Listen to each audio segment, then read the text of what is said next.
नमस्कार, मैं डॉक्टर अंजू अग्रवाल आपके समक्ष फिर प्रस्तुत हूँ। प्रिय प्रवास की व्याख्याओं को आगे बढ़ाते हैं। यदि दिन कट जाता बीतती थी न दोषा, यदि निशी टलती थी वार था कल्प होता, पल पल अकुलाती उबती थी यशोदा, रट यह रहती थी क्यों नहीं शाम आते।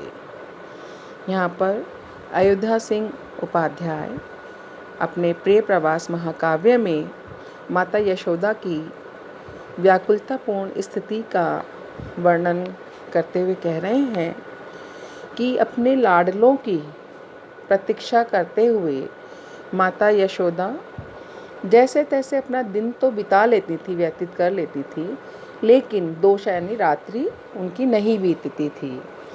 यदि निशी टलती थी कि रात्रि अगर टल भी जाती थी, जैसे तैसे निकल भी जाती थी, तो वार था कल्प होता, तो उनका दिन जो है कल्प के समान हो जाता था।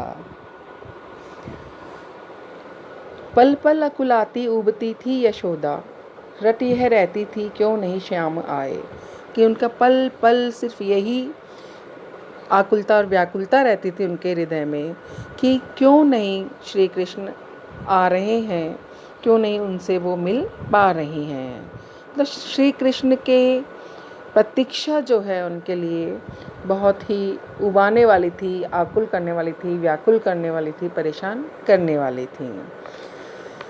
प्रतिदिन कितनों को पंथ में भेजती थी, निज प्रिय सुत आना देखने के लिए ही, नियत यह जताने के लिए थे अनेकों, सकुशल ग्रह दोनों लाडले आ रहे हैं। कि प्रतिदिन वो कितने ही लोगों को उस पंथ पर जिस पर कि श्री कृष्ण गए थे और जिससे वो आते, उस पर अपने पुत्र को निज प्रिय सुत आना देखने के लिए कितने ही लोगों को भेजती थी कि वो उस रास्ते पर जाएं और उनके प्रिय पुत्र के आने की सूचना लेकर के आवें। नियत यह जताने के लिए थे अनेकों, सकुशल ग्रह दोनों लाडले आ रहे हैं। कि उन्होंने बहुत सारे लोगों को सिर्फ यही जताने के लिए नियत कर रखा था, मतलब यही सूचना देने के लिए लोगों को नियुक्त कर रखा था कि उनके दोनों लाडले सकुशल घर वापस आ रहे हैं। सूचना के लिए अनेक व्यक्तियों को उन्होंने नियुक्त कर रखा था।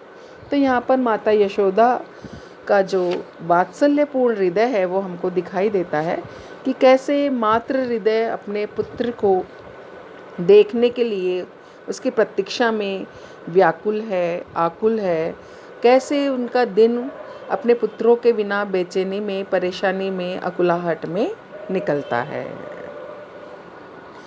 दिन दिन भर वे आ द्वार पे बैठती थीं, प्रिय पथ लखते ही वार को थी बिताती।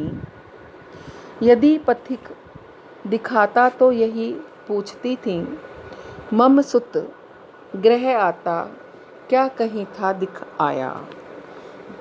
ये बोल रहे हैं कि दिन दिन भर वे वो श्री कृष्ण की प्रतीक्षा में द्वार पर ही बैठी रहती थी, अपने प्रिय पुत्र को की प्रतीक्षा करते करते ही वो पूरा दिन व्यतीत करती थी। यदि पथिक दिखाता तो यही पूछती थी कि कोई भी पथिक उन्हें दिखाई दे जाता था, दिख आता था, तो वे उससे भी यही पूछती थी कि क्या तुमने मम सुत मतलब मेरे पुत्र को क्या आपने घर आते हुए देखा है, क्या वो तुमको आते हुए दिखाई दिया है। अति अनुपम मेवे और रसीले फलों को, बहु मधुर मिठाई दुग्ध को, व्यंजनों को, पथ श्रम निज प्यारे पुत्र का मोचने को, प्रतिदिन रखती थी भाजनों में सजा के। और जो माता यशोदा है वो अपने पुत्र श्री कृष्ण के प्रति जो लाड रखती हैं, वात्सल्य रखती हैं, तो ऐसे में कब उनका पुत्र आता हुआ दिखाई दे जाए, कब उनका पुत्र अचानक घर आ जाए, तो ऐसे में बहुत सारे अनुपम मेवे, रसीले फल, मधुर मिठाइयाँ, मीठी मिठाइयाँ, दूध, व्यंजन, ये सब वो बना बना करके अपने पुत्र के लिए रख रही थी कि पथ श्रम निज प्यारे पुत्र का मोचन को, कि पथ में उनका जो थकान हो जाएगी उनको, अब उनके पुत्र श्री कृष्ण को, बलराम को, तो ये आते ही जो स्वादिष्ट व्यंजन हैं, मधुर फल हैं, मिठाइयाँ हैं, ये खा करके उनका वो श्रम, उनकी वो थकान दूर हो जाए। मोचन मतलब समाप्त होना, उनका पुत्र का जो श्रम है, परेशानी है, थकान है, वो समाप्त हो जाए। तो वो प्रतिदिन बहुत सारे बर्तनों में बहुत सारी मिठाइयाँ, दूध, व्यंजन, फल, जितने भी खाने पीने की जो चीज़ें होती हैं, श्री कृष्ण की प्रिय जो भी वस्तुएं थीं, वो प्रिय वस्तुएं वो अपने बर्तनों में सजा सजा करके रखती थीं। तो यहाँ पर माता यशोदा की भावनाओं का बहुत ही सुंदर, सहज, वात्सल्यपूर्ण उनके भावों की वंदना हुई है।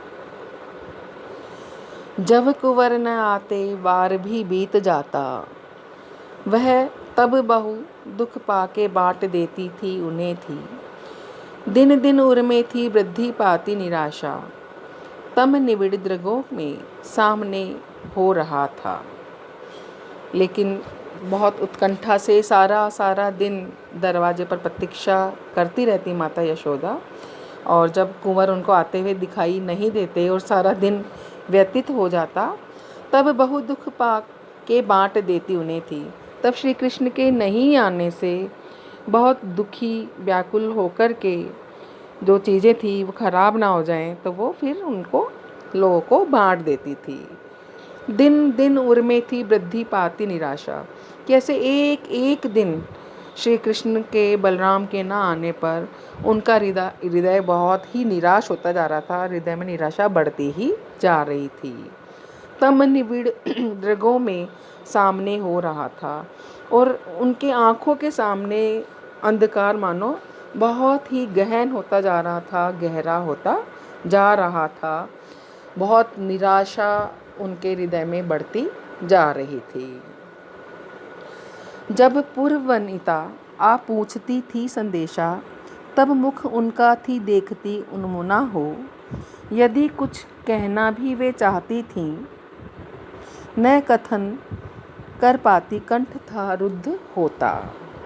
और जब पूर्ववनिता, ब्रज की वनिताएं, उस नगर की जो स्त्रियां थी, वो आकर के श्री कृष्ण से कुछ, श्री कृष्ण का संदेशा पूछना भी चाहती थी, उनके हालचाल पूछना चाहती थी, तो वो अति दुखी होकर के, उन्मन सी होकर के, उदास सी होकर के उनके मुख की ओर ताकने लगती थी। उनको समझ नहीं आता था कि वो क्या कहें। श्री कृष्ण, उनका दुख इतना अपार हो गया था श्री कृष्ण के वियोग में, कि वो कुछ कहना भी चाहती थी तो उनका कंठ अवरुद्ध हो जाता था, एकदम गला भर आता था, और वो कुछ कह नहीं पाती थी। सिर्फ उनकी तरफ से निराशा से पूर्ण होकर के ताकती ही रह जाती थी। तो जैसे माता यशोदा जो है, उनका बहुत ही निराशा से भरा हुआ भावपूर्ण वर्णन यहाँ पर हरिओत जी ने किया है। यदि कुछ समझाती गेह की सेविकाएं, वन विकल उसे थी ध्यान में भी न लाती। तन सुधी तक खोती जा रही थी यशोदा, अतिशय विमना और चिंतिता हो रही थी। और वही पुत्र का विरह, यहाँ पर पुत्र के विरह में माता यशोदा जो है बहुत ही परेशान है, व्याकुल है, पीड़ित हैं, दुखी हैं। तो ऐसे में घर की सेविकाएं अगर माता यशोदा को कुछ समझाना भी चाहती थी, तो उनकी बात उनके समझ में नहीं आती थी। वो अपनी व्याकुलता में उनकी बात सुनती भी नहीं थी, उनकी बातों पर उनका ध्यान ही नहीं होता था कि वो उनको क्या कह रही हैं, क्या समझाने का प्रयास कर रही हैं। तो ऐसे में अतिशय विरह व्यथा के कारण तन सुधि तक होती जा रही थी यशोदा। माता यशोदा अपने शरीर की सुध बुध तक होती जा रही थी, अतिशय विमना और चिंतिता हो रही थी, कि वह बहुत ही विमना, एकदम बिना मन के, अर्थात बहुत ही उदास, बहुत ही बेचैन सी और चिंतित हो रही थी। उनका जो दुख है, श्री कृष्ण से अलग होने का दुख तो था ही, उदासी थी, और साथ ही साथ में उनको श्री कृष्ण के सही होने की, कुशल होने की चिंता भी उनके मन को खाए जा रही थी। तो वो उसको और ज़्यादा उनके उदासी को, परेशानी को, उनके सही होने की, कुशल होने की जो कामना थी वो भी उस कारण से वो और ज़्यादा उदास, दुखी और परेशान हो रही थी।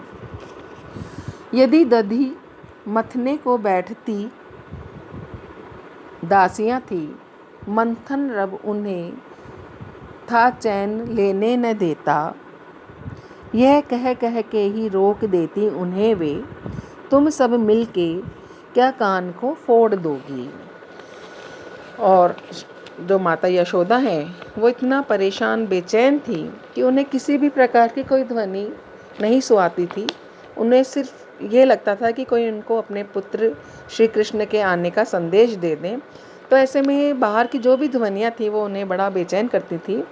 उनकी दासियाँ अगर दही मथने के लिए भी बैठती थी, दही मथने के लिए दासियाँ बैठती थी, दही मथती थी, तो जो मंथन का रब था, रब मतलब आवाज़, मथने की जो आवाज़ थी, वो मथने की आवाज़ भी उनको, उनके कानों को नहीं सुहाती थी। उससे भी उनकी बेचैनी बढ़ जाती थी।